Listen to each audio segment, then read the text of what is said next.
gonna start now.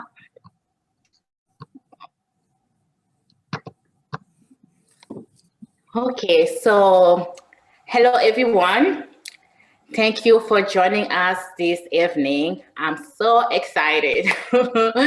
So my name is Marie-Ange Ahinfo, and I am the founder and CEO of Leading Ladies Canada.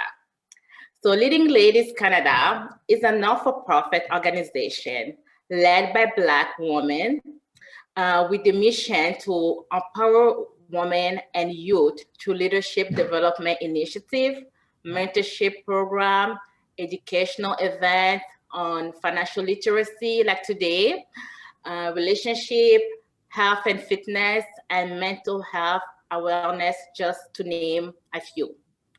So we also participate in various community outreach initiatives as a way to give back to the community. Our mission is to create physical and virtual platform where women can join us to be empowered on a personal and professional level. If you are interested in finding out more about us, you can find us on all our social media platforms, and we have a website as well, leadingladiescanada.ca.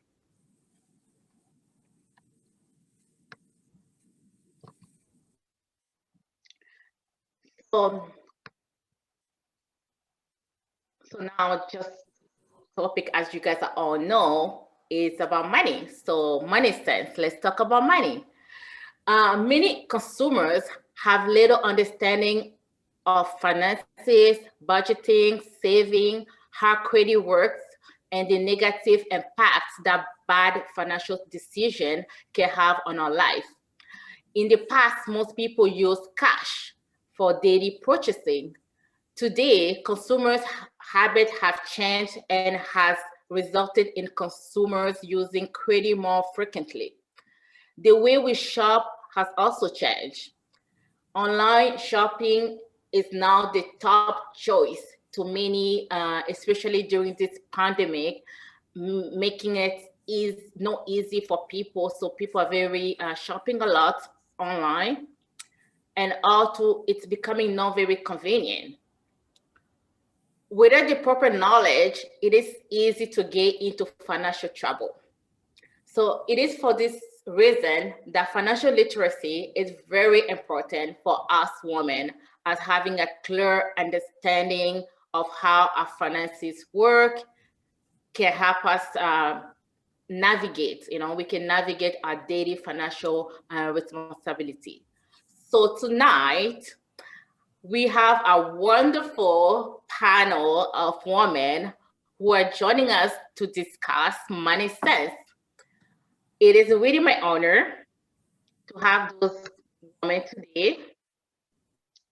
So I'm gonna start to just, it's gonna be a conversation. So I'm just gonna present my panelists and we're gonna have a conversation. So I'm gonna start with Jackie. Jackie is my first panelist. Jackie is an award-winning finalist planner, and professional speaker who has been in the financial industry for the past 23 years. Jackie is also a featured speaker and advocate for numerous corporate, professional, and charitable organizations. Jackie is one of the Canada's most recognized financial planner. Jackie is the co-author of the book, Single by Choice or Chance, The Smart Woman's Guide to Living Longer Better. Welcome, Jackie. Hi, everyone. And I just want to present my second panelist, Aki. Aki is a trial lawyer, real estate investor, and fierce advocate for justice. When she's not in courtroom, she's active in the community as a financial coach, youth advocate, and real estate investor. As the founder of Financially Savvy Girl and advocate for economic empowerment, she created a platform that provided financial intelligence to millennium and couples by helping them improve their money management skill and wealth building capabilities. As a mentor in law and financial literacy, her philosophy in life is as a follow. We have two hands. One is to help yourself. The other is to help others. So welcome, Jackie. Thank you so much, Marie-Ange. Thank you so much, leading ladies. It's a pleasure being here. Thank you so much. And we have Sheena. So Sheena, after spending nearly a decade in customer service, Sheena realized she wanted to impact life on a bigger scale. She obtained her real estate license and worked part-time alongside managing a successful store. Realizing quickly how deeply gratefully it was to help guide clients with possible one of the bigger decisions in their life. She jumped in with both feet and never looked back. It was once she entered the world of real estate that she truly found her passion of helping and impacting life on a grand scale. Welcome, Sheena. Thank you for having me. I'm excited to speak with you guys tonight. Thank you so much, Sheena. Next panelist is Sue. So Sue is a mortgage broker. Sue made the top 75 broker list in Canada after only 8 years in the industry. So I'm very pleased to welcome Sue. Thank you. I'm excited to be here. Thanks, Marie-Ange, for having me. Thank you so much, Sue. And we have Melanie Dupuis, well known as investor. Mel is an innovative real estate investor who, along with her husband Dave, suddenly acquired over 200 apartments in just a few short years. Even during the pandemic in 2020, she purchased 119 units by using creative and successful strategies. She has been able to increase her portfolio without using any of her own money. She has 100% ownership of these properties, which means she keeps 100% of the equity. Welcome, Mel. Thank you so much for having me here. I'm glad to be here tonight. Thank you so much, ladies. So now we're gonna have a discussion. I'm gonna start with Jackie. I just have some questions for you, Jackie. And ladies, feel free to jump in and bring your input as well. So my first question for you, Jackie, I have two questions I'm just gonna say. Can you talk to us about the importance of finances as a whole and what an ideal financial life looks like to secure a safe future? Based on our incomes, can you provide us with a breakdown on how our funds should be divided? And another question as well, can you also give us some recommendations that you have for the road ahead for women who are looking to start building their financial portfolio?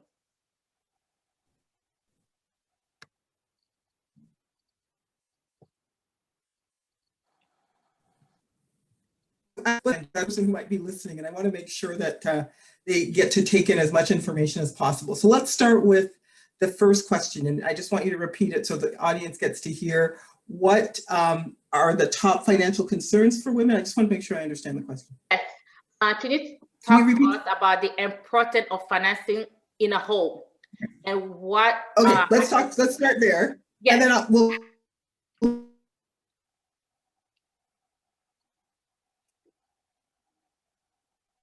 go to the second question. I just wanted to do it one by one. Talking about money and understanding the importance of financial literacy is crucial. They say money can't buy happiness, but it certainly can buy financial security. And that's a really important thing because ladies, consider we don't make as much as men. Right now, we still have a major pay gap as far as genders is concerned. We actually live longer than men.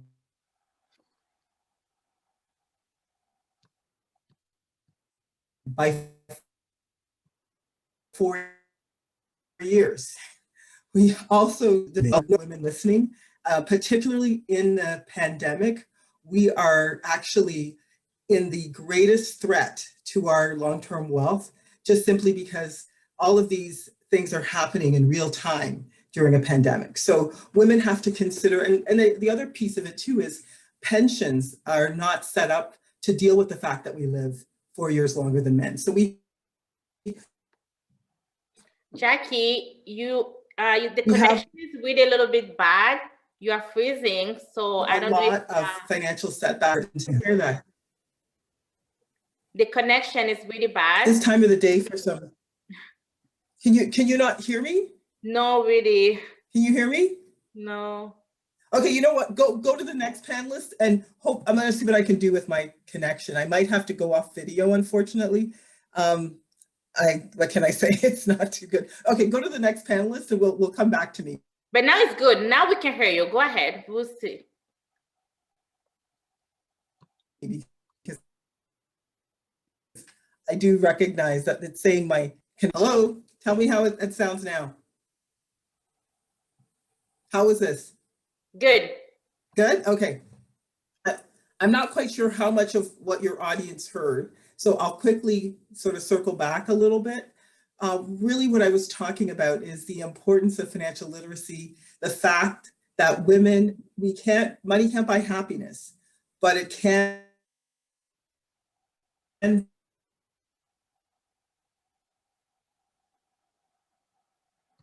buy long-term financial security. We have a major pay gap. We still don't make we don't make the same amount as men, we make much less. And also we do most of the caregiving and most of the unpaid work. So these are the financial headwinds we're facing.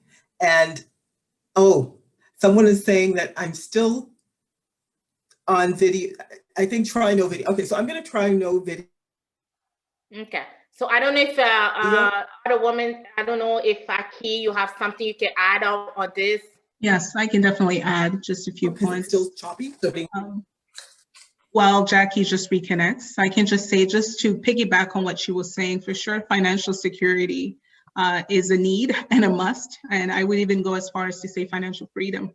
As far as the, the statistic, actually, it has even been proven as of recent that women actually live even longer than 4 years than men, on average between 6 to 8 years longer than men. So, we simply cannot afford as women to be either willfully blind or completely oblivious or in the unknown of what's actually happening in our financial lives, even if you're in a relationship and you're not the one who deals with the day-to-day financial responsibility in your household. It's really important for you to be informed, to know what's happening, because there will come a time where you may have to be the one managing and you need to know how to deal with that. Earlier in my legal career, I was dealing a lot with estate planning. And I saw as early as in my early 20s, how women are often disadvantaged when they don't understand the financial world, they don't understand financial literacy. And I think, partially it's because we make finance sound so complicated by using all these jargon, and it doesn't have to be complicated. Financial advisors should really speak to people in layman terms so that it's better understood, so women don't feel so intimidated by it. And I think that's one of the biggest hurdles that we have. And also sometimes we just lack confidence. We just feel like, it's a men's world. It's not. And the reason why there's a panel of women speaking here, because these are all women who are passionate about talking about money related topics. And I'm hoping the audience really gets to see that. And another thing that Jackie said, she spoke about the wage gap.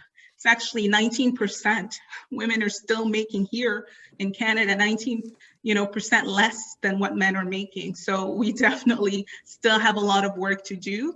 And part of the solution to the problem is to have these type of dialogue and really talk about money and get comfortable, get naked, and not just in a conference setting, but also with your peers, also in your field, at work. Don't be afraid to ask colleagues, how much are they making? Like, these are all questions that we're told that they're taboo, but they shouldn't be taboo.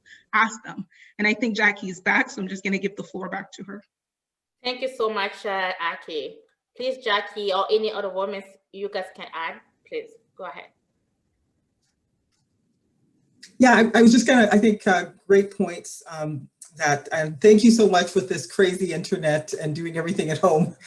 Thank you so much, Akis, for chiming in. I think the other big thing is mindset. A lot of what Aki was talking about is just changing our mind that money is something that we can all learn.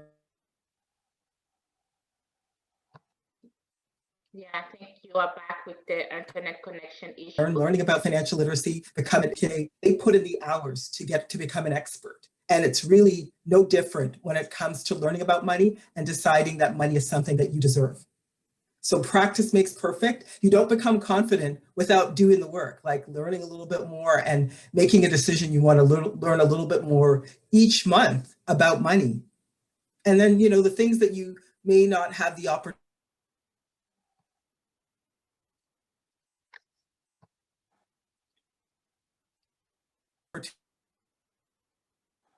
to learn about, get help, ask for help. Financial advisors, finance professionals on the whole, tax preparers. You know how many clients I have asked me to come to meetings, financial meetings with their accountant to translate, just simply because they can't understand sometimes the strategies that the finance professional is talking about. So it's actually pandemic to the financial industry as a whole. It's not just to financial advisors. And I think that women shouldn't feel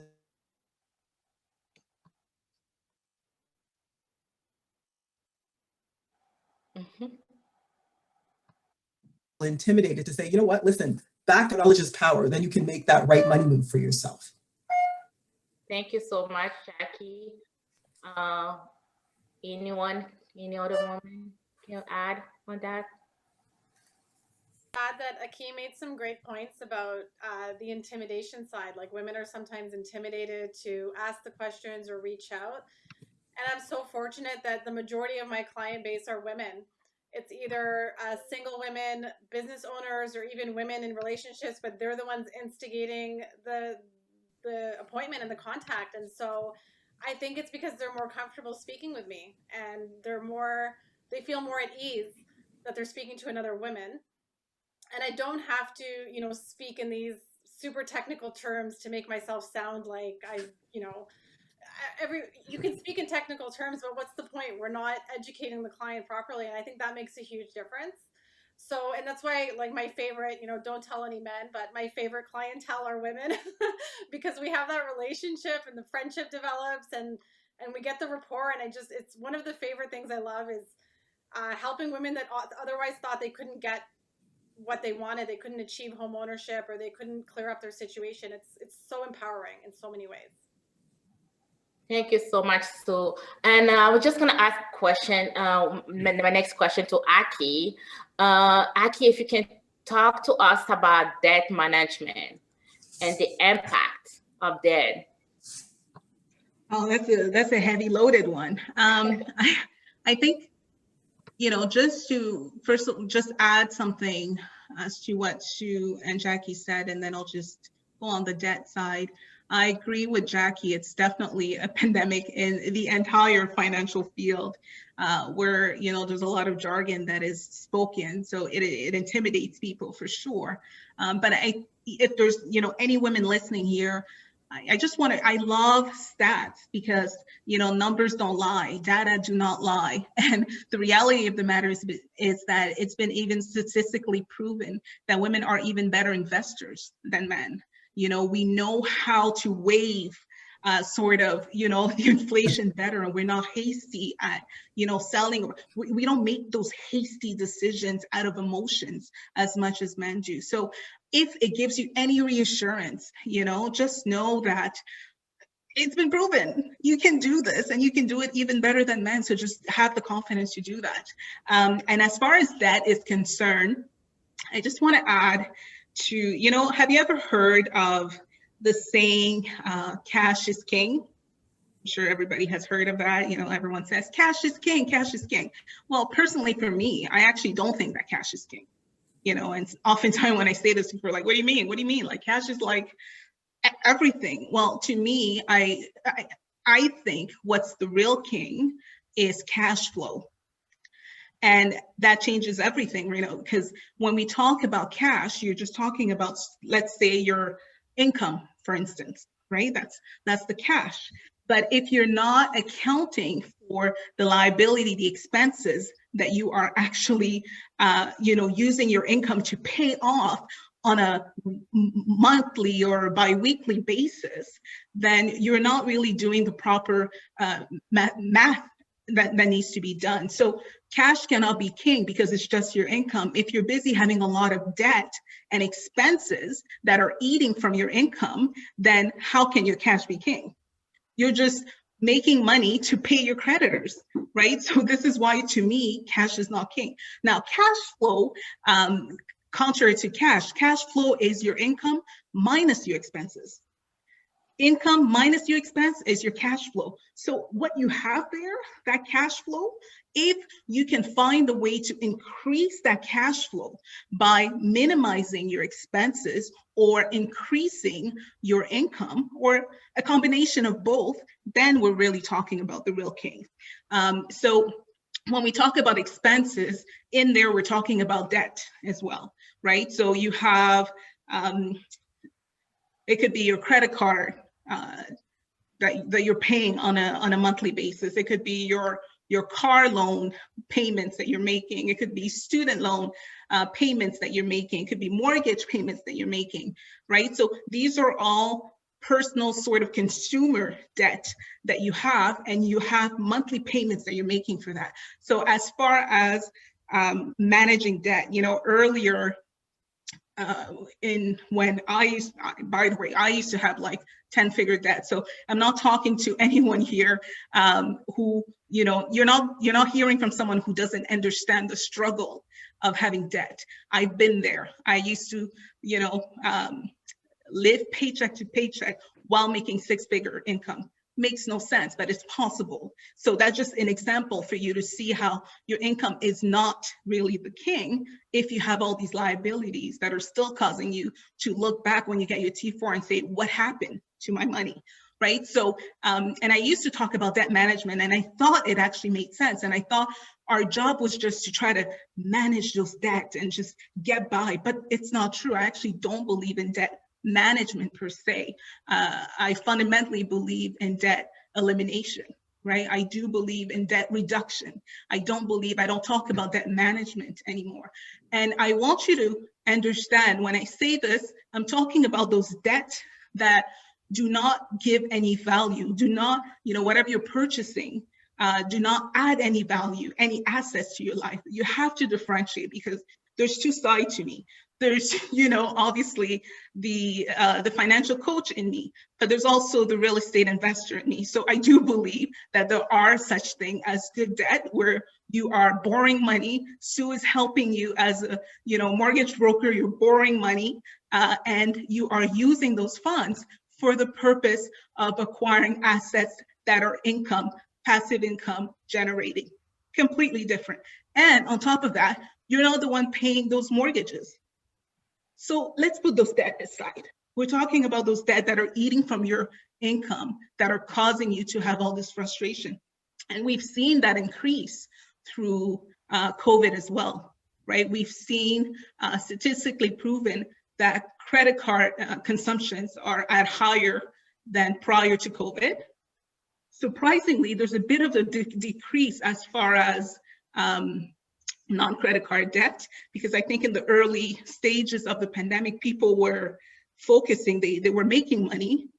So they were focusing on paying off some of their debt, but then there's all the job loss that occurred, right? There's small businesses that are suffering. So then you see a shift. So people are relying a lot more on credit in this, really what I call beyond just a health crisis. It's really a financial crisis as well. So there's an increase there. There's a need to really try to decrease your debt. I paid off over 100,000 worth of debt, including all of that, law school debt and credit card and car loan, all that, when I really just decided to take finances in my own hands and understand the ins and outs of the financial world, right? So understanding what's the best method. So look into the snowball method to pay off your debt. Look into the avalanche method to pay off your debt. I did sort of a combination of both, right? Where the snowball method is you taking the smallest debt that you have and really attacking that debt and paying that off. And it's going to give you the momentum. You're going to feel good about paying off that debt. And as a result of that, you know, you're going to pay completely off. You're going to take the payment amount that you were making towards that debt. You're going to tackle the next smallest debt that you have. So you're still making minimum payment for all your other debt, but you are really tackling making extra bigger payments towards the debt that you're tackling at that very moment. So, and then you just snowball the payment from one debt to another as you eliminate. So that's really the debt snowball method. But there's also the avalanche method, which has nothing to do with feel good, but it's more a logical way of you paying your debt, where you are tackling the highest interest debt that you have first, regardless if it's $50,000 or if it's $1,000. If it's the highest interest debt, oftentimes it's your credit card. You tackle that first because you understand in the long run, you're saving more money. You're saving more money because it is a higher interest rate, which means that you're ending up paying more. So obviously we can talk more about that, and I'm sure some of the ladies have some stuff to say about that. But Yes, using a combination, that's how I did that. Yeah, I was going to say, and I think you've already talked really good about people just having a plan to pay off debt, eliminate debt. I love that, eliminate debt. I think probably one of the things I would recommend that the ladies on this call think about is paying attention to the amount of bad debt. Because you talked about good debt, let's talk about some bad debt. And, you know, we don't consider, and you know, initially when you started this, Marie, you were talking about all of the online purchases people are making. Well, let's talk about what some of those bad debts might look like. It might look like buying furniture, you know, brand new furniture, you know, on sale. Right now, Amazon has a patent. They haven't put it completely out yet. But if you click on something, the patent means they will send it to you in the mail. And then you have to decide you don't want it. And then it goes right against your credit card. So just be careful about this online shopping because it can lead you to taking on more bad debt. What is the difference between good debt and bad debt? We talked about furniture. Buy a car. What happens as soon as you take it off the lot? Does the value of the car go up or down? It goes right down the day. So, you know, we can buy all of these things, have all of these things, and then, you know, furnishings, also TVs and what have you. And you have to ask yourself, are all of those things contributing to your long-term financial health, your ability to build wealth? As Akwi already pointed out, if you're borrowing to do these things and it's not going to appreciate, all you're really doing is losing your ability to build wealth and reducing your cash flow. So just keep those things in mind, because what's the price of that relative to, you know, what are my other options? What's another way I can get furniture? I'm the person who, you know, basically built my 7-figure net worth from scratch. I'm a big antique buyer. I was buying antiques before they were called antiques. I think they were called just used furniture at the time, and now they're in style. But I'm just saying that the priority is, that was my priority. My priority was building wealth, because literally I had nothing and I had to build wealth from scratch. And you just kind of have to make the decision. Is it furniture? Is it what have you? What's important to you? And so that's the first thing. The other thing I wanted to talk about was something called the rule of 72. Because we're talking about building wealth, divide any number into 72 and it will tell you how long whatever interest rate that is will double. So we'll double whatever you invest. So if you invest, and we'll use a simple number, in an investment that gives you a return of 10%, it will take you 7.2 years for your money to double. If it's double that, it's 14. So if it's 20%, it's 14.4 years.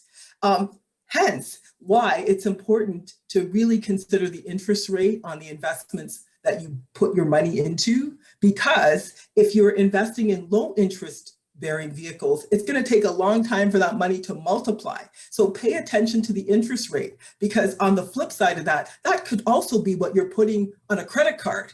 And how long is it going to take the original amount that you borrowed to double if you're making minimum interest payments, right? So consider, I want to make that money on my investments. I don't want to pay that on a credit card. So that would be the two pieces of advice that I would give your ladies. Thank you so much. Thank you so much. This is really good advice. Let's go continue. I think we're going to come back. I love this conversation on debt, good debt and bad debt. And I know Mel is really into good debt. And I know she's ready to jump in. She's like, I want to talk about good debt. So please go ahead if you have one thing you want to say about good debt, because I know you love debt. I love debt, and I love debt and I love good debt. So I agree with the ladies here. Absolutely. You want to reduce that bad debt. And I know all about that. I went from having a brand new vehicle to selling it and driving the oldest van in town. So I completely understand of lowering debt. However, I do want you to also think bigger picture here. Yes, you want to lower debt, but what about generating more income for yourself, more passive income for yourself? And these are two different things, because you can save. And I used to have that mindset as well where, yes, and I did it. I mean, I sold the van. I was working overtime. I was doing all these things.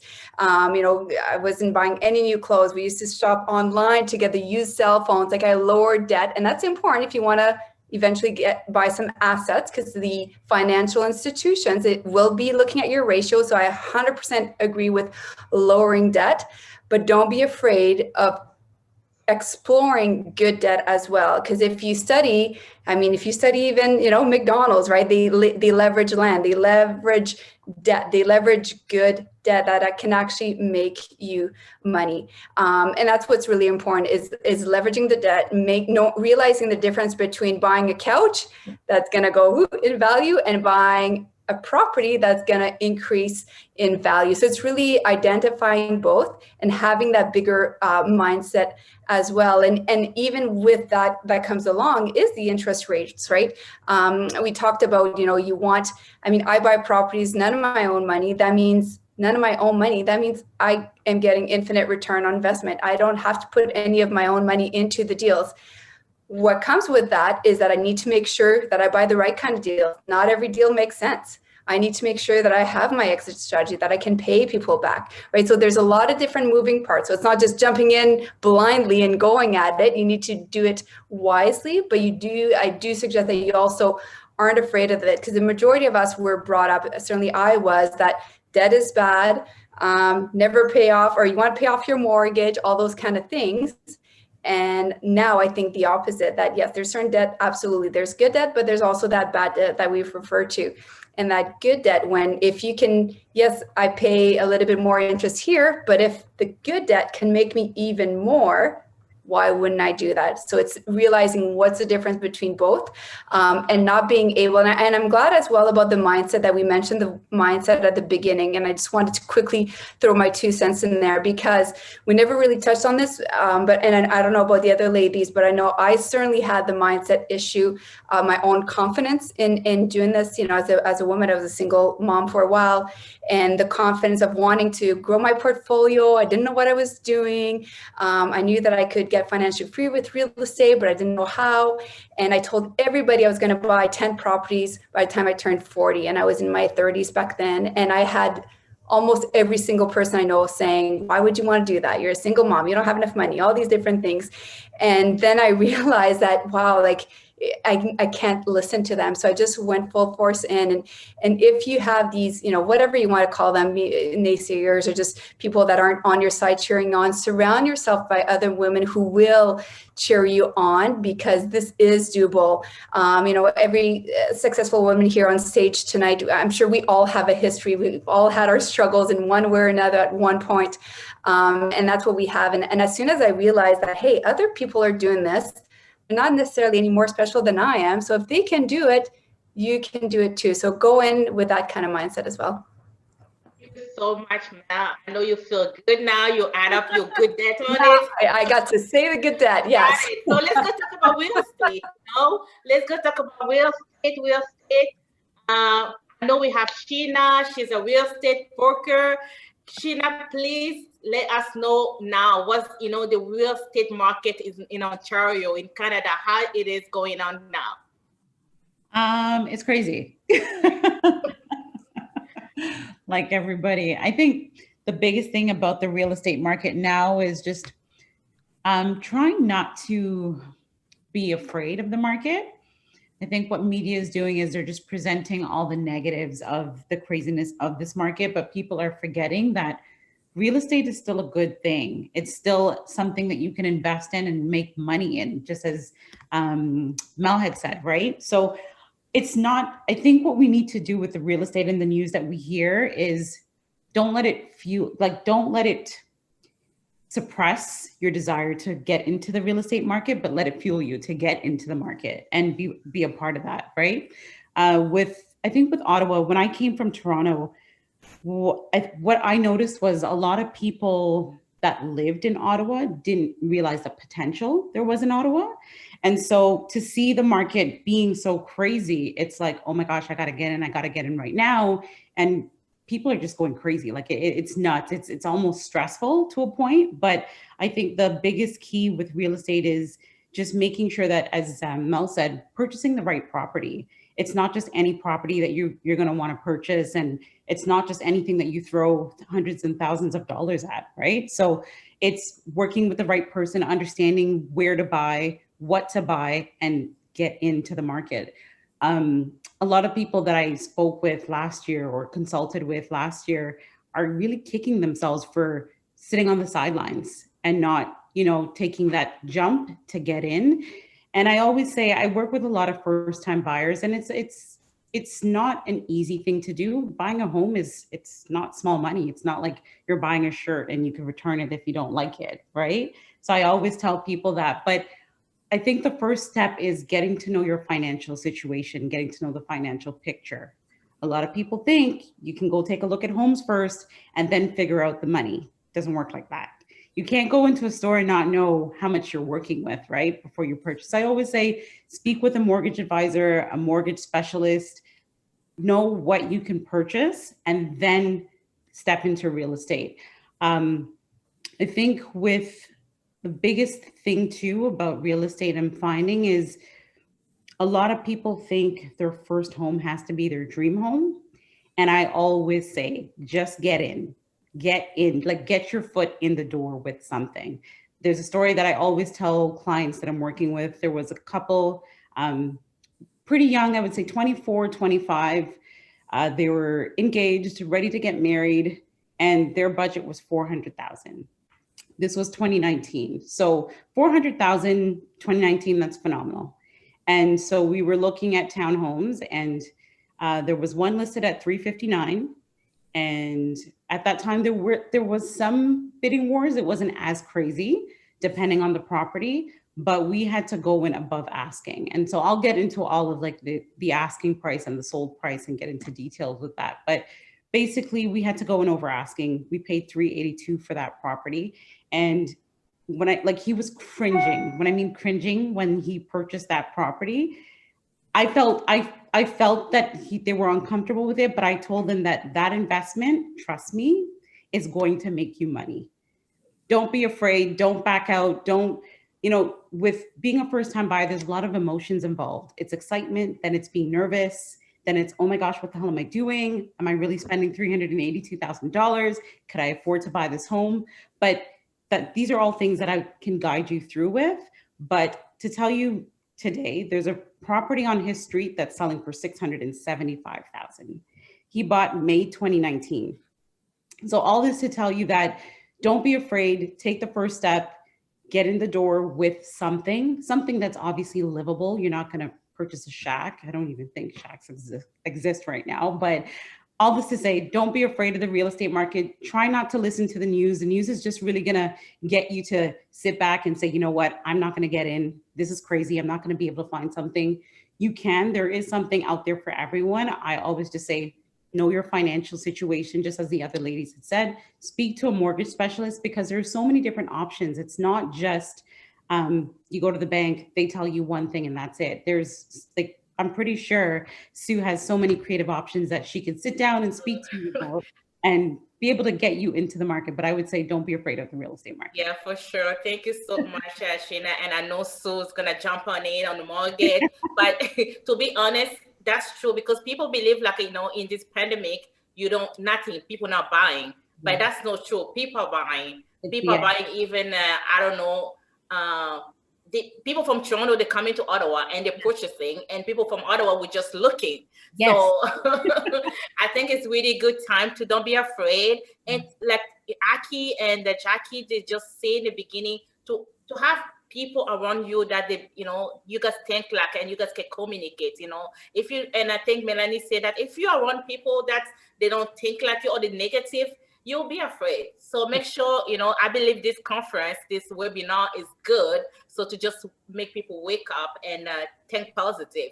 Yes. So I have a question for you, Sue. I know many people are not aware of mortgage brokers, like Sheena said. You know, many people don't know about broker. They always focus on bank.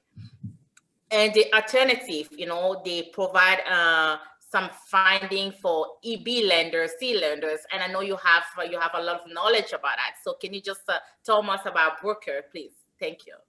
Absolutely. I mean, I'm 100% broker all the way. Obviously, I'm on the broker side. But I mean, the benefit of working with a broker is I work with the banks as well. Like the same bank you walk into, I work with that bank. And then I work with B lenders and I work with C lenders. So you get a one-stop shop. Like you get that proper analysis. And I have to say, the one thing that over time and time again, clients come in and tell me is that, you know, they're on their 5th property, for example, and they were using a bank and they came to me, and I've gotten the immense compliments so many times that they tell me they learned more in the experience with me than the 5 previous mortgages they got in the bank. And so that tells me something. That tells me that I'm not working for one particular lender. I'm not on salary, or I'm not working for an employer. I'm self-employed. Like, this is my business. I'm running it. So I'm going above and beyond to make sure everybody who walks in the door is getting the proper guidance, the proper education, the proper strategy.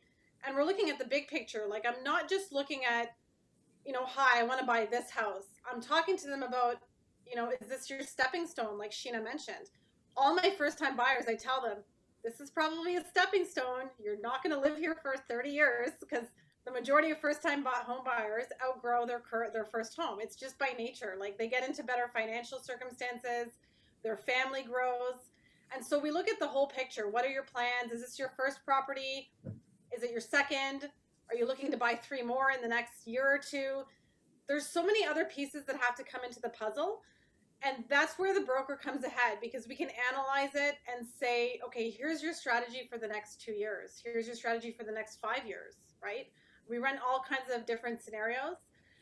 And I mean, I've been approached and recruited over the years. I can't tell you how many times by a lot of the major banks that would just like email me, call me, you know, come work for us. And I'm like, I can't. I've been on this side and I know that I have all these options. I could never just give anybody one option.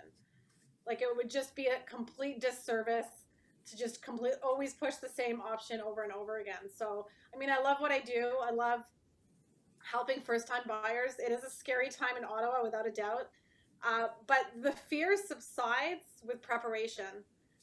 And when they come in and they get their numbers run and they look at it, and I show them what your income to debt ratio looks like, I tell them what the guidelines are, then they come down a notch and they're like, okay, I'm feeling a bit better about this now. I'm more confident. If you have a first-time buyer, you know, putting an offer who's like freaking out and they're not sure if they can afford it, it's because someone has not explained the numbers to them properly. It all comes back to the preparation and the knowledge. And I go as far as telling some of my first-time buyers who are couples, I'm like, hey, why don't we look at the situation if you guys were to have a baby and one of you go on mat leave? And if you don't work for the government, mat leave is like 55% of your income or whatever. So then I say, let's look at that scenario and make sure you guys are still comfortable with this mortgage and this payment with half of the income slashed. And then it kind of puts it in perspective for them. They're like, okay, this makes a lot of sense. I feel a lot better because we're still going to be okay, right? And so, yeah, I mean, it's all about knowledge and preparation, I think. And when you have that, everything kind of follows a lot easier. Thank you so much, because I believe knowledge is really the key, because now the interest rates are so low and you don't know what's going to happen 5 years from now. So you have to always have that knowledge. Okay, yes, I'm purchasing today 1.92, but 5 years, you know, your income will be still good to support that interest rate if you go high. So I believe knowledge is really the key on this. And I have another question talking about mortgage, and I know Mel, you more focused on property, you know, investment in property. So can you talk to us about investment property and where can they people, you know, if anyone want to start, how can we do to start? Yeah, absolutely. And I'm glad the interest rate was mentioned. And you should always absolutely, just to add on to that, yes, exactly. Whenever you do these kind of transactions, think ahead, right? So don't have that, you know, little mindset where everything's pink right now. Think bigger picture. Interest rate at some point will go up. Well, what does that mean? Well, calculate that as part of your deal. If you're cash flowing now and you can still cash flow when the interest rate goes up, then okay, then at least you can, you know, rest at night feeling secure. When it comes to deals, Dave and I, we love looking at a lot of deals. The way we look at it is the more opportunity we give ourselves, the better. If we're looking at 20 deals a week and my neighbor is only looking at 2 deals a week, who's going to win? I'm statistically going to win because I'm looking at more deals. So look at a lot of deals, work with investor focused. If you're looking into getting properties, work with an investor focused agent, work with an investor focused lawyer who understands, you know, your whole team, right? Mortgage broker, your whole team should be investor focused, somebody who understands it. So, and you'll know that very quickly as soon as you start having conversation. Being in this room tonight, I can quickly tell that we are investor focused. You have that mindset just by the terms that is being used. So make sure that you can identify that from the conversations. And I love looking at both on-market and off-market deals as well. So again, looking at a lot of deals, not limiting myself, so I can look at as many deals as possible and choose the best ones. And you know, when it comes to who can do this and how can we do this, anybody can do it. And it doesn't mean you have to go after that 50-plex right away. Maybe you go after the duplex. And I get asked this question all the time. Can I do it with a duplex? Or maybe you house hack. Maybe you do a joint venture partner. Maybe you do like I do it and you buy using your own money. And I'm not here to preach one way is necessarily the best. There's different ways of investing. And what's important for you is to decide what are you after? Are you in a situation where you can maybe house hack? And house hacking, for those who are new in this real estate investing world, it's essentially you live in let's say a duplex and the other tenant pays rent, which often ends up paying for the majority of your mortgage. So you can start making some cash flow. I've done that before. I did it when I had kids. It wasn't my dream home, as I believe Sue had mentioned, right? No, it wasn't my dream home, but I did it in the short term to live the life you want to live in the long term. And often we don't want that, right? We look at other investors or we look at other women and want a certain lifestyle and all that kind of stuff. But again, there's a time for everything. It's just taking one step at a time. Maybe you house hack for a little bit, or maybe you don't buy that $600,000 home right away and you buy that $300,000, or you house hack, or you buy a duplex instead, or a triplex, and knowing full well that this is not necessarily how or where I'll be forever, but this is my starting point, and that's important to identify as well. And having those goals as well for yourself is really, really important, in my opinion, knowing that, hey, like I and this might sound a little woo-hoo, but I'm a big believer in law of attraction and those kind of things. I have a vision board. And this is back when I was living in a small 2-bedroom apartment and I had my dream home that there's no way I could afford back then. But it was my vision board for years. And then I knocked on the door and we ended up getting it years down the road, right? So having those kind of things, having that kind of mindset, and just taking a little bit one step at a time, but building your team is really going to be important if you want to get to where you want to be. I agree with that. Thank you so much. I would like now to go back again with saving. We did not talk much about saving, you know, and I know Aki and Jackie, you guys are very financial planner, and with the cost of living right now that is rising, so can you give us a little tips on how to still find ways to save money? Well, I think if I can start, Mel said something here about house hacking, and I think that's a good strategy to begin with. First of all, if you are a homeowner, don't be afraid to, rent out a room. I think oftentimes people think, oh my God, like, oh, I don't want to live with, someone else. Like you have to understand when you're on your financial freedom journey, you have to be willing to make small sacrifices. And these are short-term sacrifices for long-term gain, right? So the first property that I personally, non-condo, like the first actual house that I purchased, it was while I had debt. I wanted to save, but I decided, you know what, I'm going to first invest in a property. But what I'm going to do as well is not live and pay all that property by myself. So pretty much it was house hacking.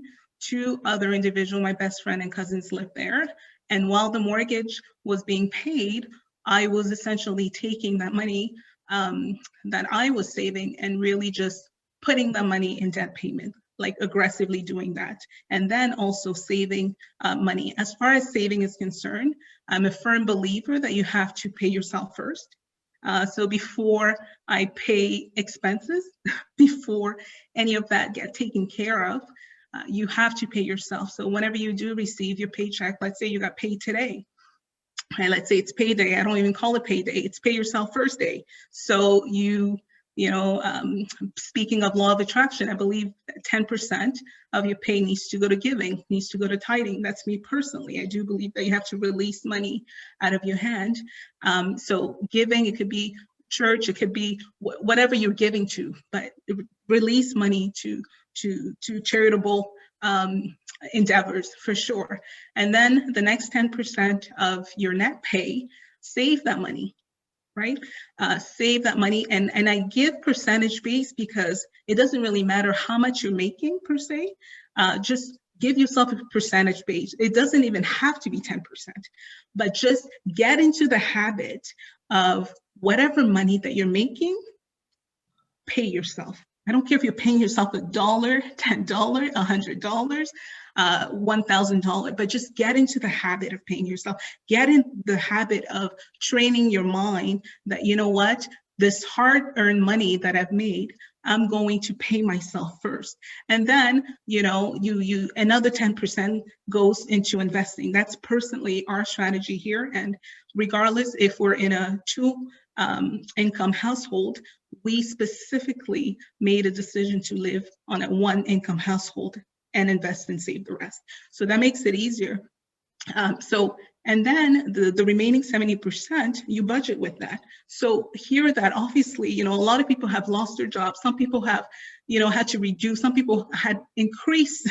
Like it's a weird state that we're living in because some people's financial situation got better through the pandemic, surprisingly. And some people, it got extremely worse. So you have to really, assess where you are in the journey and then decide what's feasible based on the situation that you find yourself in. But I do believe, regardless of whatever situation that you find yourself in, always get into the habit of paying yourself first.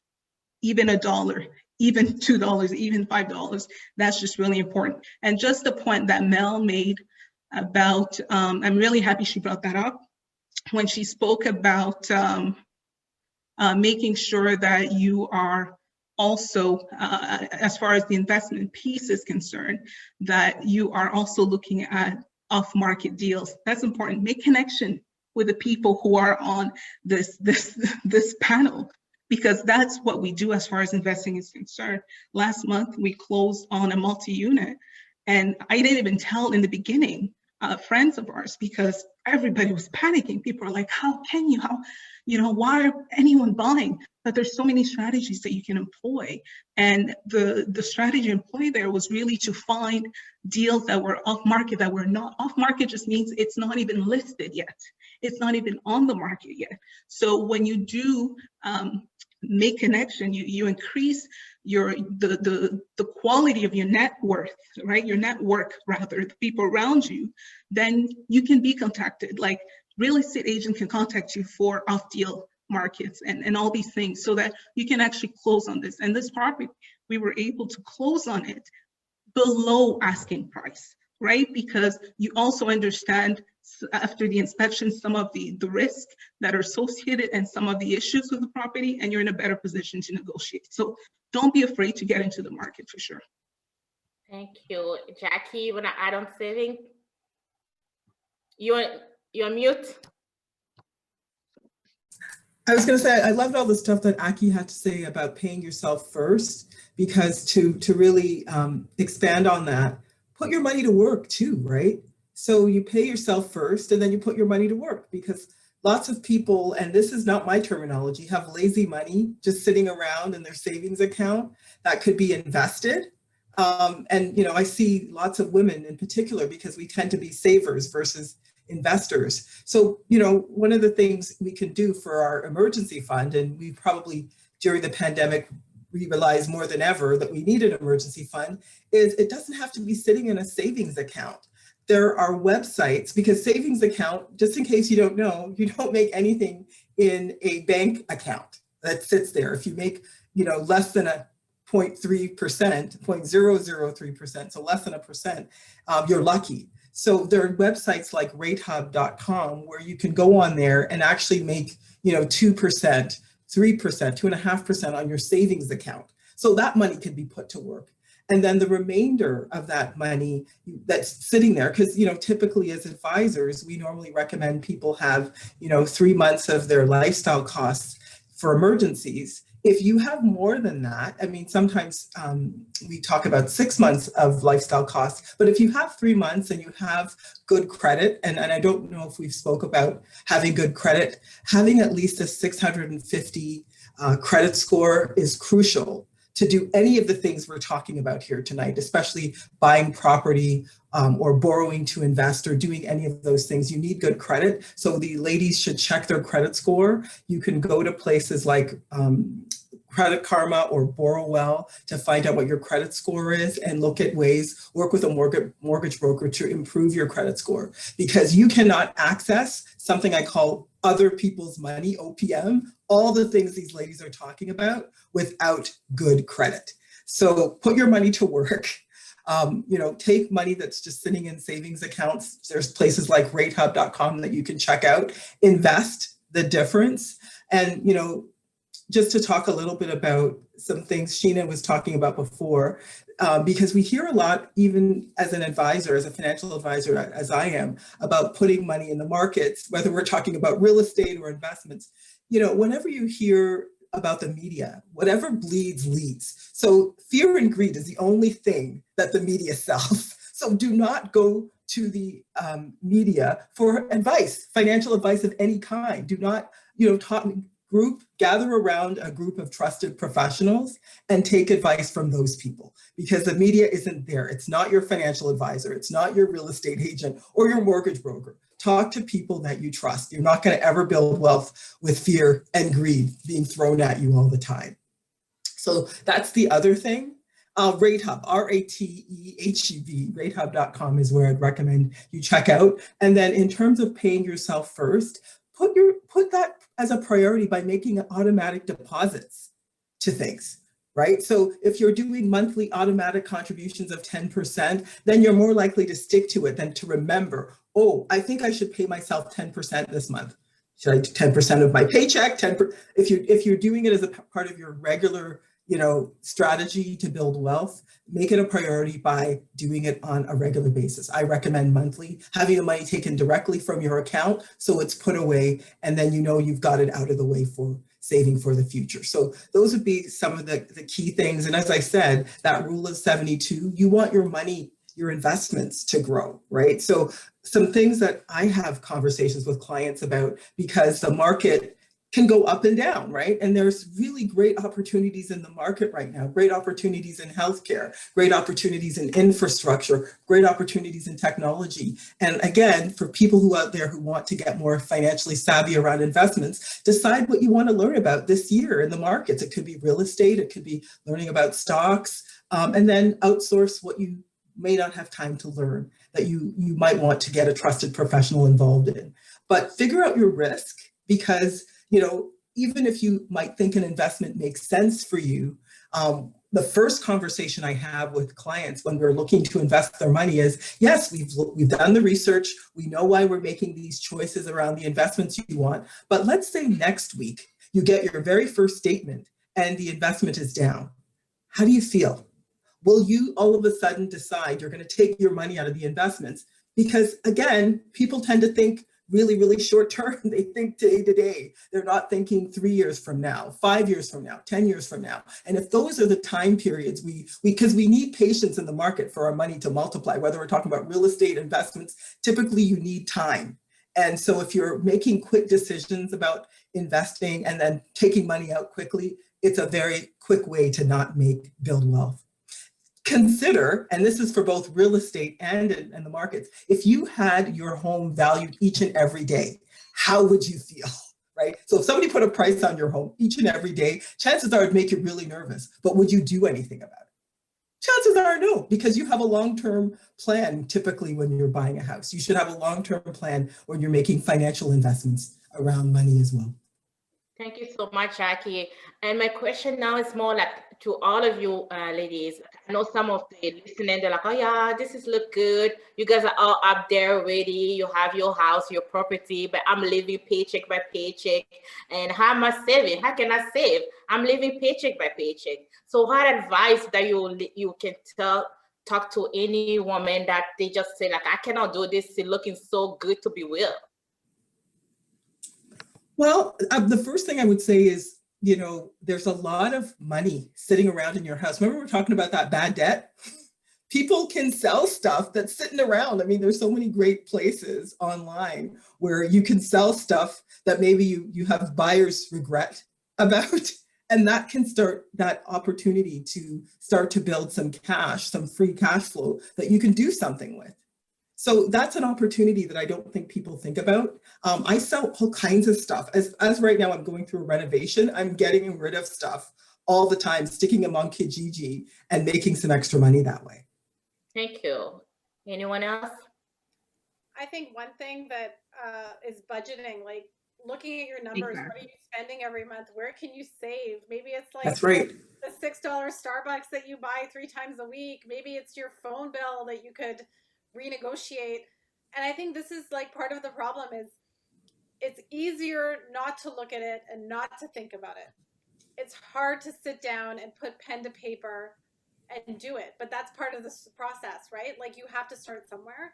So, and then, changing your circumstances. Let's say you're living on your own, single, maybe you have a 2-bedroom apartment, get a roommate, make a sacrifice for a year or 2. There's so many options where you could increase your cash flow, as Aki said before. Cash is not king. Cash flow is king. So all of these things, and I think that it's, and I see it with all of my clients. I actually see it with really well-off clients who are making a lot of money. They don't know what they're making and they don't know what they're spending, and that's because they're not taking the time to evaluate it. Start with a spreadsheet. Spreadsheets are amazing. I actually clap my hands and jump for joy when I have a client come to me with their spreadsheet. Here's my monthly budget. And I'm like, oh, wow, I love you. So it's stuff like that helps so much. But I would say start there, pen to paper. Absolutely agree. Absolutely agree what Sue said. A lot of people, when they come to me, they want to know about, oh my God, how do you invest? How do you do this? That's usually sort of the attraction. Like, oh my God, talk to me about investment. But the first question that I ask them is, talk to me about your budgeting. Talk to me about your total expense. What is it? You should be able to tell me this number. What's your total monthly expense? What's your fixed expense? What's your varied expense? Okay, what's your total income? Okay, well, what's your cash flow? These are things that you should be able to answer. And you cannot do that unless you do what exactly Sue said, which is putting into paper. This is why, before even coming out with any other product, the first thing that I did was create a budget planner. Because to me, you cannot talk about saving, investing, or, how do I get out of living paycheck to paycheck until you know your numbers. And your numbers, your budget tells you where your money is going, right? So, I understand the frustration when people say, oh, you just don't get it. I'm living paycheck to paycheck and you guys are talking to me about all these, other people's money you're investing or multi-unit properties, apartments that you're buying and whatnot. Well, the reality is, until you actually start looking at your current state and what are the changes, there's always something, a change that you can make. when it comes to your finances. There's always a decision that you can take that could improve your finances. But you won't get there because right now you're just consumed with the problem. You're not really, and you think the solution is always a sort of outside sort of solution, and not a work that you have to do, like an internal work that needs to be done. And the internal work that needs to be done is sitting and saying, okay, like, let me get financially naked. Let me just get real. Let me just have a real talk in the mirror by budgeting and seeing, where is my money going? Okay, well, that's a problem here. Maybe I can cut off on this. Guess what? Uber Eat. Listen, I've just declared Uber Eat like the devil of the period of lockdown. Like, it's just like insane. Like, why is my fast food costing $60? Like, this is just crazy, right? Just stuff like that we do. And we do it because we're frustrated, we're mentally exhausted, we just want to eat and we don't want to go get anything. But these are small sacrifices. Amazon doesn't have to be at your door every week. I get it, we're in a lockdown, but just small little sacrifices that we can do that can actually really change the status quo. It's never going to be one thing. It's the accumulation of all those little things that you're doing, that's eating from your money and that is causing you to live paycheck to paycheck. Like, I've been there, trust me, you can do this. Yeah, the biggest driver is that interest rate, is that high interest rate that people don't even know what they're paying on credit cards. They just don't even look. You ask the average person, they don't know how much interest they pay towards debt. And that really, eats away at your financial freedom. Thank you so much. Another thing that is so important that is risk. I know I can see you guys, the lady, you guys, you love taking risk. But imagine you in a marriage that your partner doesn't take risk, and I know we always know that money can be a very big issue in a marriage, number higher for divorce. So I know sometimes like you want to take risk to buy property, you want to buy mail, you want to buy multi-property, and maybe they're just like, oh no, now. So how do you manage real estate investment with a partner that doesn't really want to take risk? Or how do you even manage saving a lot with a partner that just want to spend? So the risk taking, and I just want to hear from you, ladies. Anyone? Yeah, I think it's really important to start off with really identifying what is this about. So as a couple, instead of figuring out how we're going to do it, what are we after? What's our why? What's our why wanting to do this? What do we want? Okay, we don't want to live paycheck to paycheck. Why? Because we're tired of being stressed. Why? Because we want to, once the world opens up again, take our kids to Disney and travel and maybe retire a little younger and do all those kind of things. And now you both have your why, and it's very, very clear.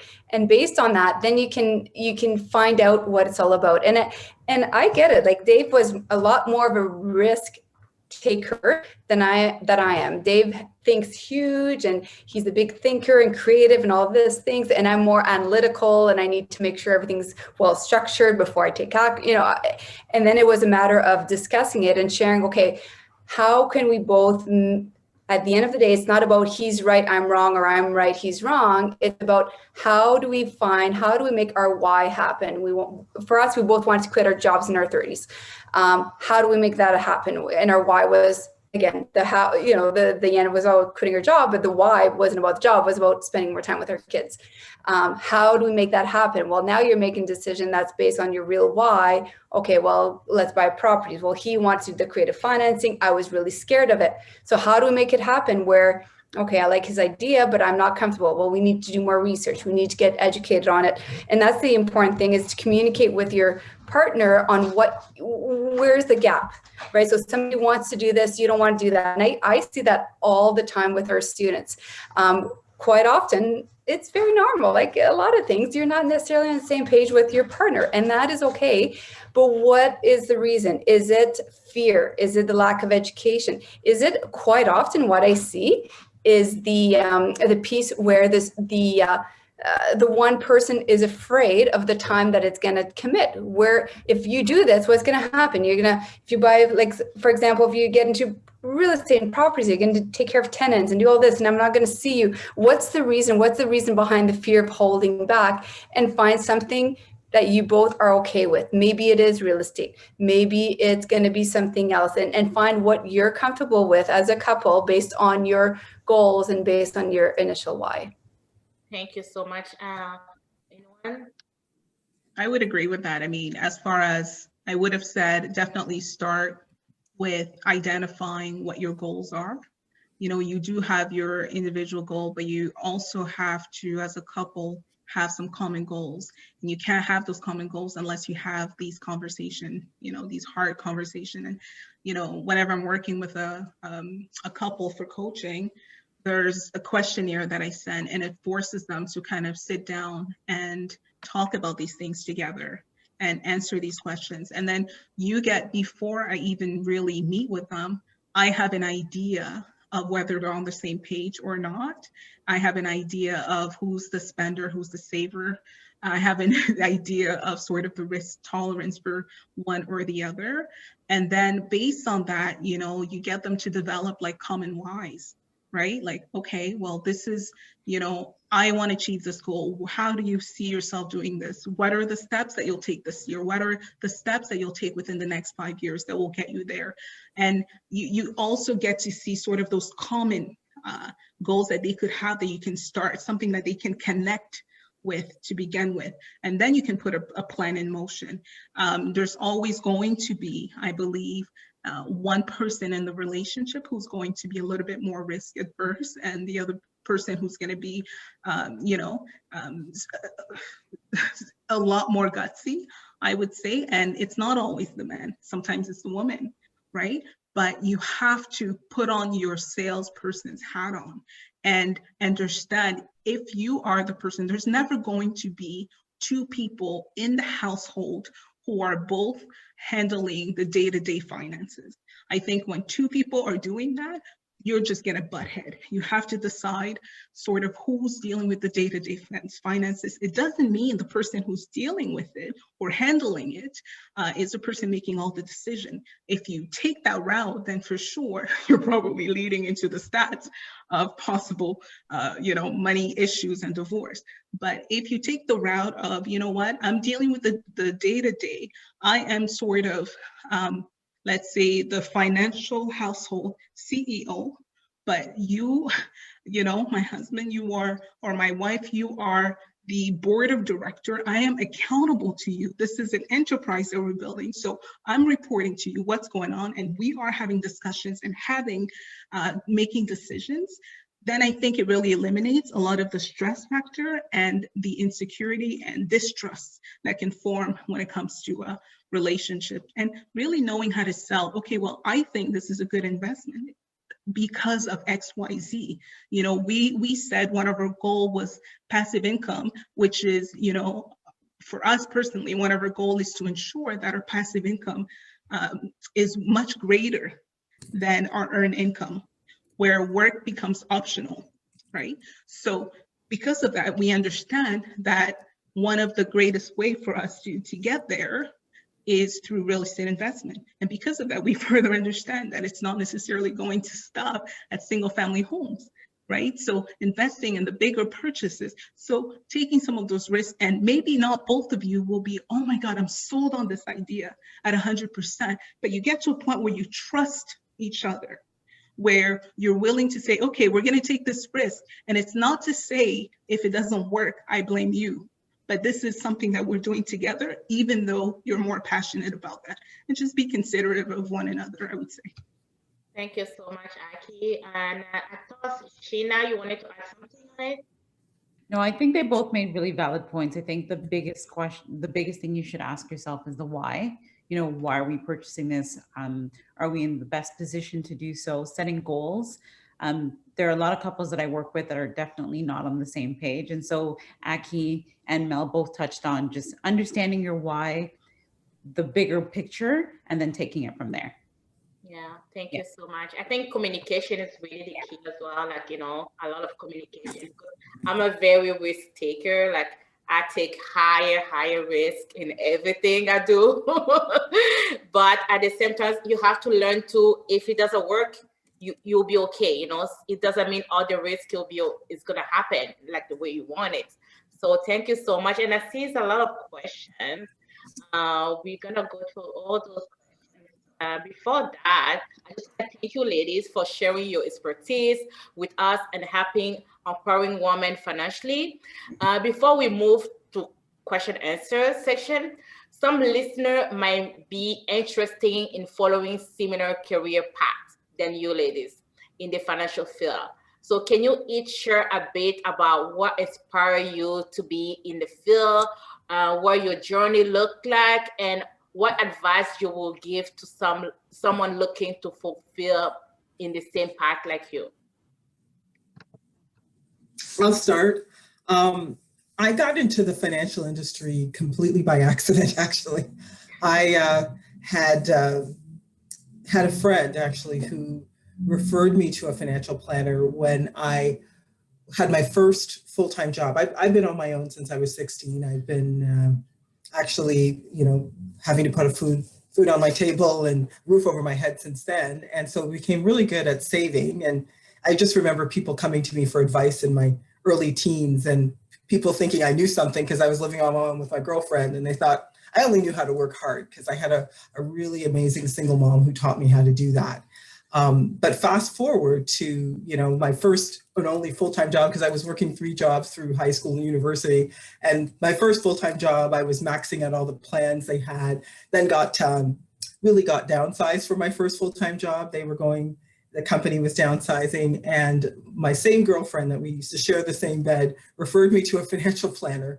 And that was actually the first time I ever heard of the profession. And so I'm sitting down with this planner that she referred me to, and this woman, which was 24 years ago, happened to be a person of color. So all of those things made her really a unicorn at the time. And, she was the first person I ever had a money conversation with. And she was like, money could work for you. And I'm like, what? I've been working so hard since I was 16 and nobody told me this. So anyway, that's kind of how I ended up in the industry, because while she was telling me about all of this, it completely captivated my imagination. And I thought, I don't want to work this hard as I have the last 10 years and the next 10 years. So I asked her how I could get into the industry, and literally that's how I ended up, because I wanted to figure out how to build wealth, and that helped me to create my own 7-figure net worth from there. And then I wrote a book called Single by Choice or Chance that really made me decide that it was time to share my story about, being a person of color. Because, when you go through so many different things early in your life, it's not necessarily something you wear with a badge of honor or you feel proud about.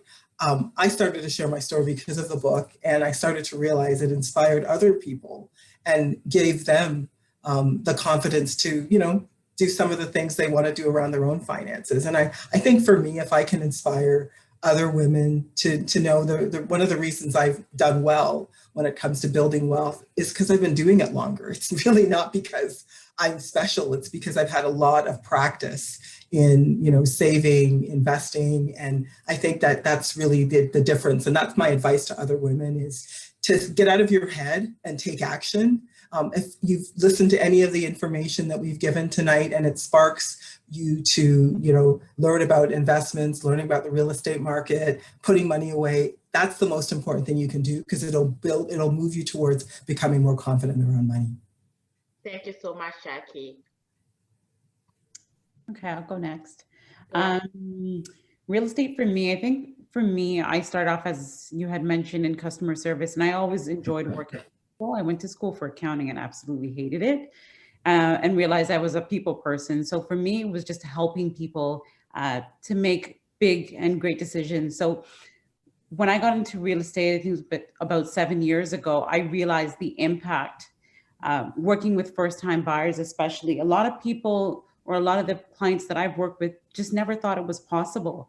And so when you're speaking with people, or just, again, surrounding yourself with the right people and just asking the right questions, you'd be surprised, what you could achieve. And for me, that's where I got my satisfaction and my gratification. It wasn't just helping people achieve that goal of home ownership, or whether it's they're not ready today, but they're ready a year from now, putting them in touch with the right mortgage specialists so that they understand their financial situation and taking it from there. So my biggest, I guess, the why for me was just getting people to the next step and getting people in the door to start building wealth, whether it be through real estate investments or whatever the case may be. But my biggest thing was just being able to help someone actually achieve a goal of home ownership.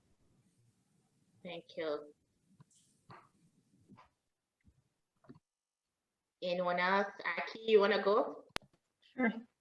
I wish I could tell you, I've always been into finances and passionate about it, but no, I actually got into this by sheer frustration, to be perfectly honest. When, I graduated early from law school, I was really young, and I had, all the debt combined with professional school debt and combined with car and line of credit and all that. It was just a little over $100,000 worth of debt. I got into this, let's say 4 or 5 years after that. And the reason why is because those first 4 years after law school, I kept on getting, for lack of a better word, screwed over by bad advices of what I should pay. Like you are making money and you walk into banks and you're told, put your money in this. And really it's only giving you 1.5% interest. But if you're financially illiterate, you don't really understand, right? To what extent it's actually not helping you. And as far as your debt payment as well, you're paying, but you don't really understand that you should be paying a lot more than that. You don't, what's the best strategy to employ? So I remember the first bank that I walked into when I graduated, the advice that I was given was, in essence, to convert a line of credit into a loan, which I followed. Turned out to be one of the worst advice you can give someone, obviously, because when you're converting into a loan, then the interest, you're owing the interest on the entire amount, as opposed to just on the amount that is owing, that you've used, the portion that you've used, as it would be on the line of credit. But if you're not financially savvy, you don't know that, and you follow these advice because you do believe these people are there to kind of help you. But you have to understand the bank works for the best interests of the bank, right? So those are the products that they're going to provide you that benefits them. So, and then I remember going to a financial advisor, and the advice that I had received was to pay off. I had like all this saving, and to take the savings and to pay off my car while I had credit card debt. So anyways, yeah, don't ask. So all this to say, I made a decision that I was never going to rely on anybody deciding what to do with my money without me having a serious input and being at the table where decisions are being made. So that's how I fell into this. And the moment I got into, I shifted that mindset and really acquired the knowledge that was needed, and went on to look into becoming a financial coach. That's when things completely shifted for me, right? That's when that big debt, able to pay in less than 3 years, that's when, was able to start acquiring all these properties, just completely, your credit score completely changing. It just takes financial literacy.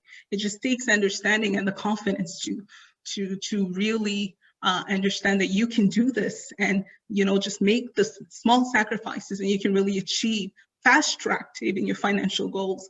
So when I saw that, I said to myself, you know what, there are other people in this situation.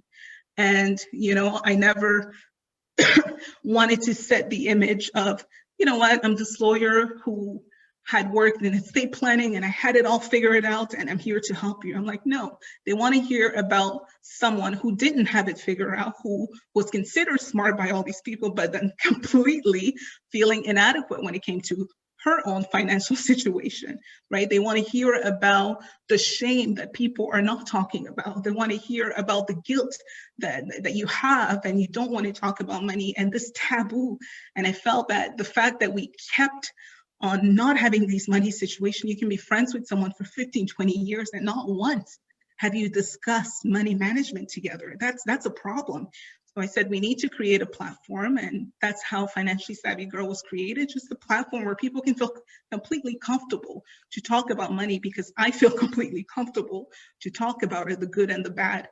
And that's how I got into it. And it's been very fulfilling. And I love to see people just really advance in a positive way in their journey. Thank you so much, Aki.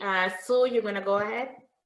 Absolutely. So, like, I could probably go on for an hour about how all of this came together, but I'll try to give the Coles notes on this. Growing up, I grew up in a family business, so I was literally exposed to the business world from like the age of 4. And I have vivid memories because my dad started the business in the basement of the home, where I was like taking the file folder and putting it in the cabinet for him, like my first exposure. And yeah, we grew up in the family business. I was working at the age of 11. I was talking to clients at the age of 13. Like, I was just there. I was in it. And very early on, I was very interested in real estate. I bought my first home with my husband at the time in my mid-20s. And when we were engaged and preparing to get married and stuff, we immediately started saving together. Like, we had this goal that we wanted to just start putting the money aside, and we were both working like basic jobs at the time. It was nothing crazy, but we said, you know what, we want to do it. And we did it. We bought the first home.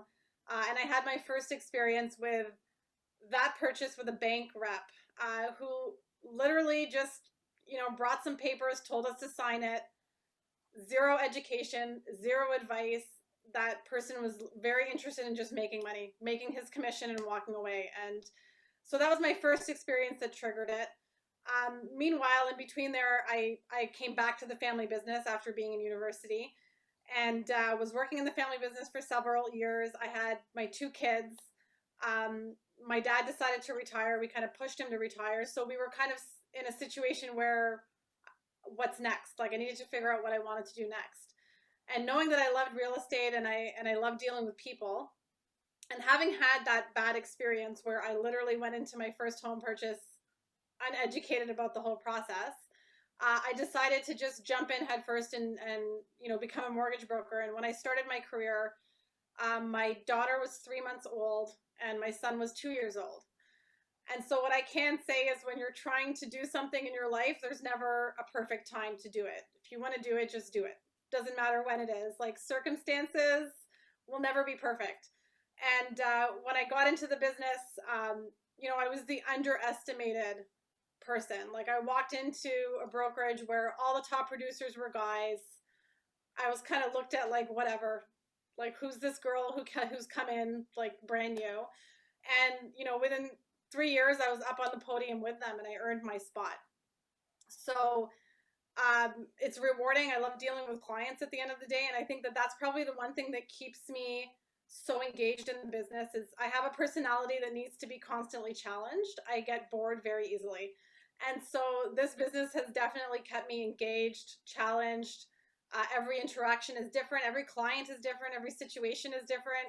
And I kind of need that. Like, I guess I'm weird like that. I don't like the same thing every day. I don't like repetitiveness. I like excitement and change. And then the reward at the end of the day, just helping people. Like, it's fulfilling to do something as a career where you see so much positive impact on people's lives in so many ways. And that's like the number one thing for me. And then, of course, I have business in my blood. I want to build a business. I want to make a good living. I want to make money. I'm very motivated. And going into a career like mortgage brokering, I make the same as any man. Like, it doesn't matter. There's an even playing field, which I love. You literally cannot pay me less for the work that I'm doing than you're paying him, because like, everything's the same. And so that was also a super appealing feature for me, going to something where you're treated equally compensation wise and having like an uncapped earning potential, So those were all of that together. I knew within my first 6 months that I found my place. Like, I knew that this was my forever type of thing. So thank you so much. So Mel? I love all of this, and thank you everyone for sharing that. And I hope for those in the room right now, this is such an important question. I'm so glad, Marianne, that you asked that, because at the end of the day, I think what's happening here is that we all had triggers that kind of pushed us to get through. And I hope that as we all shared ours here tonight, that you can kind of reflect on your own, because that's going to help you drive you to where you want to be. I kind of mentioned earlier, I was a single mom, living in a small 2-bedroom apartment. And even before that, I had one of my daughters was very, very ill, and we had to go to Sick Kids Hospital in Toronto, not knowing, and I remember feeling so helpless for 2 reasons. And number one is because I didn't know if she was going to survive. And number 2 is because we had no money. We had no money to pay for all these additional bills and time off and all those kind of things. And I felt so helpless. And I knew that, I would never want to feel this way again. And they had a fundraiser for us and it helped us, but I knew that somehow I want to give back as well to other people someday. And then fast forward a little bit, and I was in a small 2-bedroom apartment as a single mom. And again, that was not where I wanted to be. I remember my drug dealer neighbor was banging on my door, asking me for drug money. And again, I knew that I deserved better. And most importantly, my 2 daughters deserved better. And then I knew that could change my life with real estate. So I slowly started to build my portfolio, one building at a time. And it was a very slow process. I used to work all the time, trading my time for money, because that's the only way I knew how. And I was getting there, but it was slower. It was a slower pace. And then in 2017, Dave and we were in Florida, and I read the book, and you may want to write this down if you haven't read it yet, Rich Dad, Poor Dad by Robert Kiyosaki. It's a great book. Most of us know it, and you may as well. But it didn't show me how to do it, but it changed my mindset about money and debt and all those things. And that's when I decided, wow, if I can grow my portfolio by leveraging debt, that's going to be a game changer. So the very next year, that's when we bought 12 properties in 12 months, and that was 56 units, using none of our own money and without joint venture partners. But although we were having those things and having these successes, from the mindset point, we were so scared. We were complete opposite than where we are now. In 2017, there is absolutely no way I ever would have accepted to be on a podcast or a group like tonight, because I had the scarcity mindset. I thought that by keeping this as a secret, that I would become more successful if I just did it. And it was until 2018, we were on our way to a real estate investing conference on our way to Niagara Falls, and a careless transport driver, he got charged, hit our vehicle, and we literally rolled 4 times across the highway. And for those of you some of you I know follow me on Instagram, if you scroll all the way down my Instagram page, you'll see one of my first posts is actually the car crash, because I was not really, I wasn't really on social media before that. We landed upside down, and it was a life-changing day for many, many reasons. Number one, as we were rolling, being a mother of 3, I thought I was dying. And then I realized, what am I doing with my life, and what am I leaving behind for my kids and as a legacy? And that's when we decided to change our mindset. That's when we decided to write our book. And that's when we decided to help other people to do this, because there's nothing special about what I was able to do. I had my struggles, just as you may have your struggles as well, but we just decided to get the knowledge, and most importantly, believe in ourselves and take that action. So that's how I ended up where I am today. Thank you. Thank you so much, everybody. Thank you so much, Mel. And I'm going to just say something as well, because finance is something that I really love. And why I'm doing this webinar today is, first of all, I believe our community, people don't usually talk about finance. And it's like I have the information for myself. I'm going to get rich by myself. I don't want to communicate the information. So usually I'm the one talk to my friend about, mortgaging, purchasing, saving, and people find like, oh my God, you're giving a lot of information. I'm like, oh, why not? I would love to see a lot of women successful to purchase, even during this pandemic, this COVID, I was telling my friend, go purchase a house. Like, why not? They're like, really? I'm like, why not? You have to take a risk, So So I believe in real estate, a mortgage, and all this saving. And I think we talk about legacy. It's something that usually people like, I want to leave legacy, but you're not doing nothing about it. So it's time to stand up and do something about it, you know, and it's time as well to continue this conversation. It's not just today conversation. I believe leading ladies, we really gonna continue to talk about a lot of initiative, and we even planning to have a leading ladies financial club. So this conversation to continue, you know, it's not just today. Pretty much today is a third edition. We started this conversation 2 years ago, and I know Sheena was in my first conference, and Aki and Jackie was my second conference, and I believe now I have Mel and Sue in the third time. So I'm so happy that this conversation is not just a one more time. It's keep on going, and I know Mel, we had something in the past as well about investment, and she invited leading ladies. So we leading ladies in Ottawa or leading ladies Canada, we believe on growing and do a lot in financial world and empower women, you know, because we take care of our family, we take care of you know, a society. So money and business investment is really key. So I'm gonna just ask questions. And there's a lot of questions here. I have one first for Mel. Mel, in the current real estate market, are you more struggling considering selling properties instead of acquiring properties?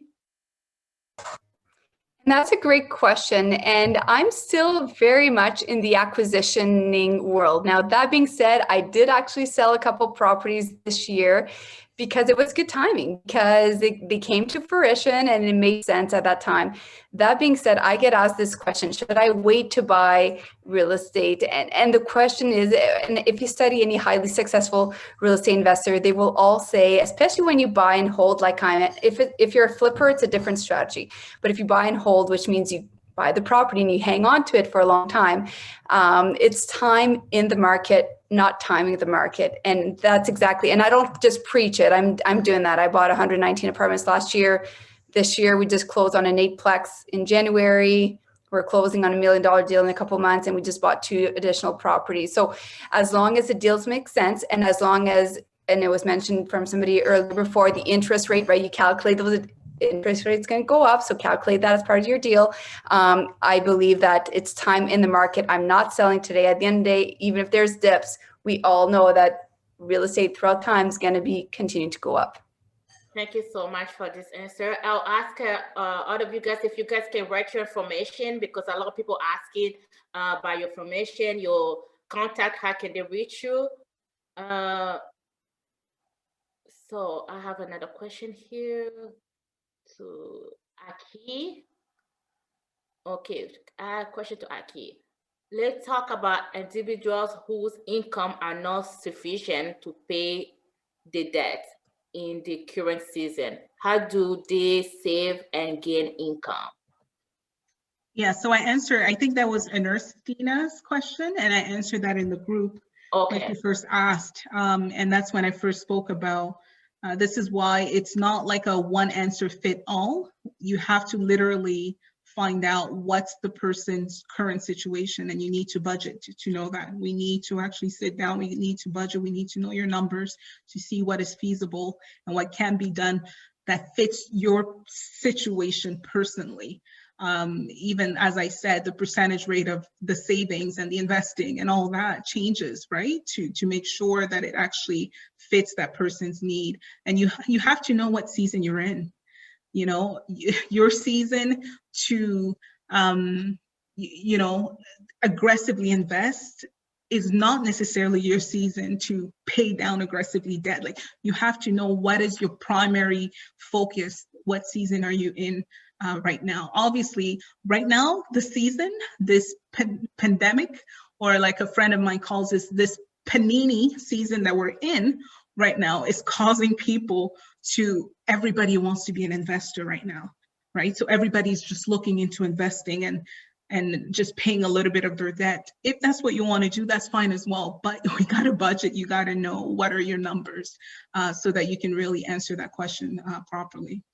Thank you so much, Jackie. And this question is for all of you ladies.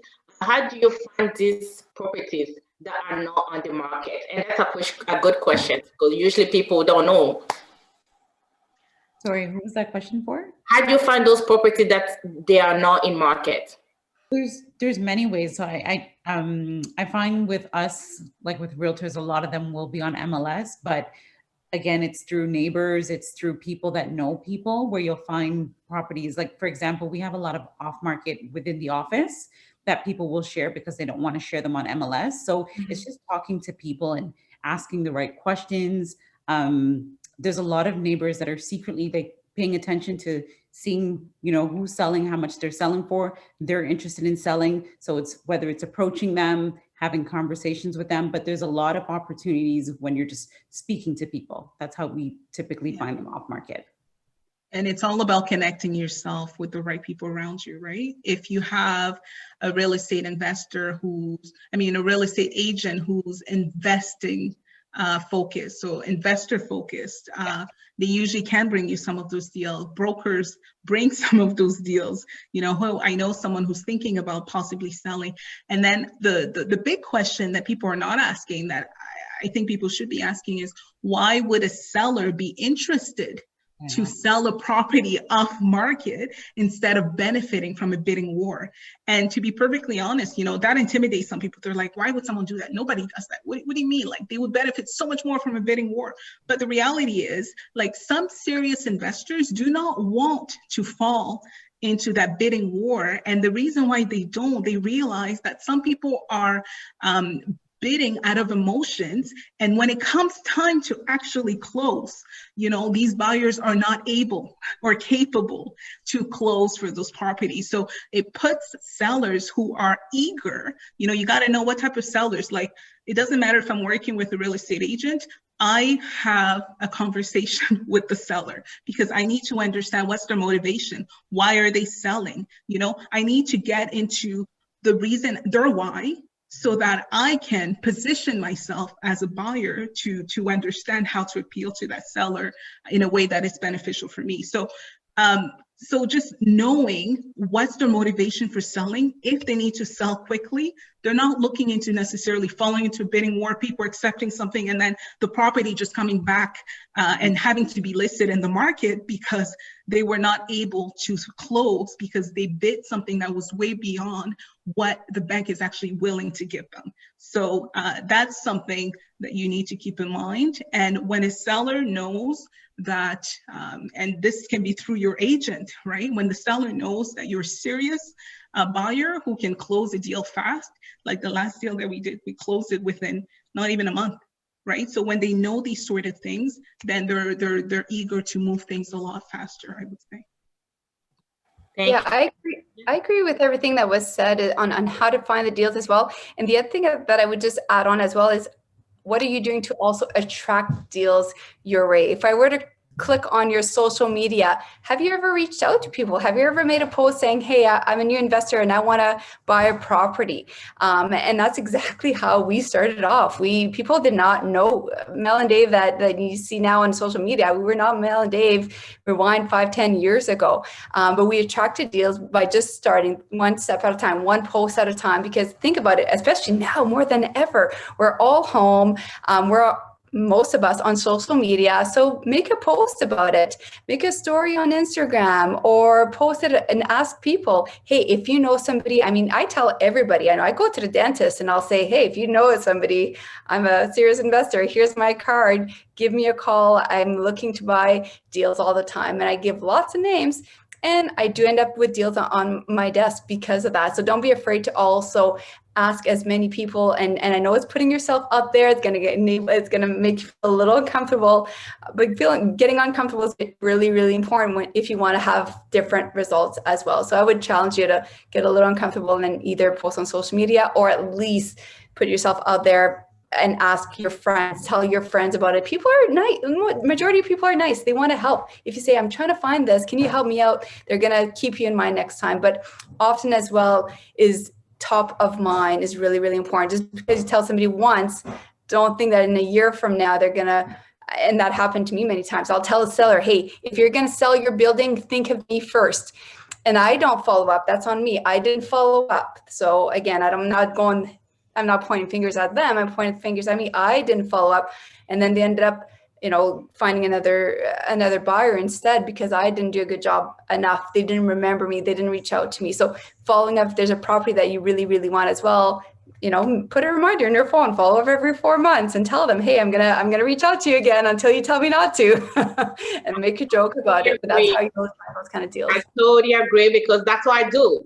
I reach out to people. I knock on the door. I did not know Mel or Sue or Jackie or any of, I know Aki and Shayna, but I have to. I need something, a good look. I'm like, hey, I need this webinar to talk about real estate. Who is out there? Oh, I look, investment, who? Mel. Okay, I'm going to contact her and ask.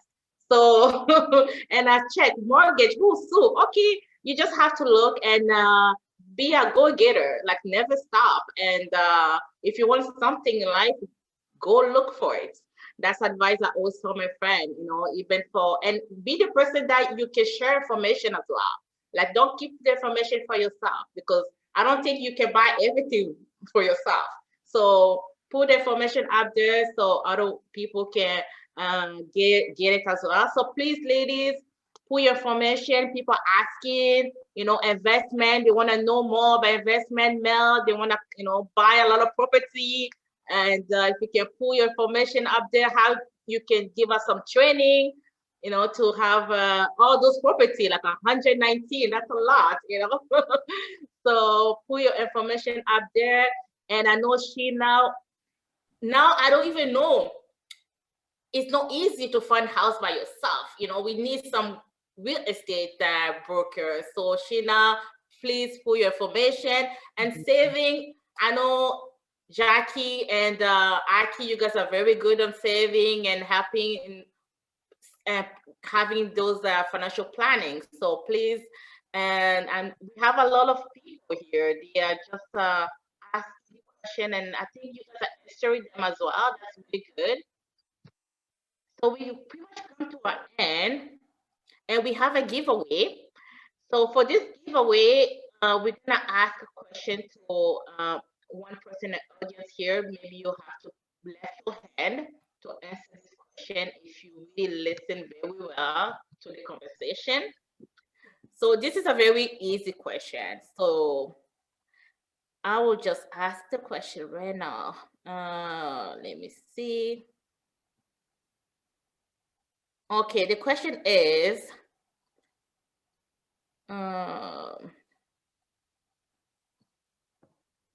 where's the question again? Okay, so what does pay yourself first means? That's an easy one. That's a very easy one. Just make sure that whatever you get your first, like whenever your income comes in from you getting paid, you actually take that first portion, whatever that is, so that you know that if you need to invest in yourself and you want to do a project for yourself, that you're taking that money on the side and then everything else gets taken care of. Soraya. That's right, Aki. I got you, girl. Thank you so much. Thank you so much. So please write your information down here for your giveaway.